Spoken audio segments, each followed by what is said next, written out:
सोडून द्याय. लय दिवस पळवलो आपण. आता आमची तर नाही का नुसते काही काही जण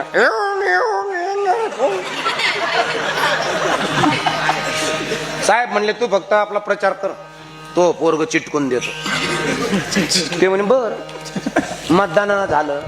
आता मतदान झालं तर अशा लय कडक. बरं यांचं एकच मतदान पण सगळं मोजणीला साऱ्यात पुढं.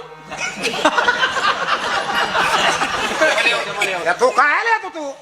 नाही नाही मला बरं राहता साऱ्यात पुढं मतमोजणीला 6ला आणि 9ला मतमोजणी चालू. बरं 6ला कुठं त्या वॉल कंपाऊंडच्या पलीकडे असाल की हात देऊन काही जण चाललेले. भाऊ आपले नेसतात पुढे चालले नेसतात. मला खिडकीतून 2 बोट काढा. त्या गुलाल घेतलेल्या फक्त 2 बोट काढा तुम्ही.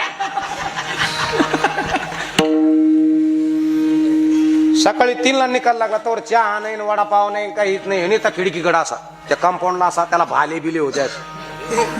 पंचायत समितीला कंपाऊंडला भाले राहते. तिथं मतमोजणी होती. हे नुसता असा त्या कंपाऊंडला असा हात घातलेला नसाच.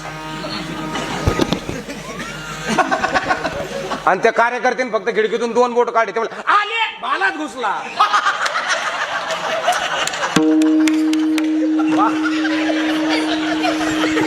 हे खरं घडलेलं आहे. आपल्यापासून श्रीपती अरे भाला घुसला. तर ते गुलाल टाकून निवडून गेले. तिथंच आहे कोणतरी काढ. शेवटी कापला. 9ला तिथून निघाला. दवाखान्यात गेला. 11 दिवस दवाखान्यात. त्याला कोणी भेटायला ना भेटायला. आणि पुन्हा नीट झाले. पट्टी बिट्टी बांधलेली. गेले पुन्हा साहेबाच्या वाडीवर.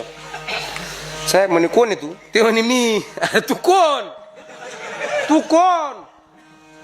ते म्हणे येऊन येऊन येणार कोण असं. तू म्हणले त्यानं पोराला चिटकून देईन ना. पण कालच डीपी भरून आणलेली. गावठाणची डीपी जळली होती. काल भरून आणलेली आहे. 2 दिवस आईला उकळून दी. पोराला घेऊन मी चिटकून देतो. 1000 2 आणि 2500 रुपये महिन्यावर काम करण्यापेक्षा स्वतःचा बिझनेस चालू करा.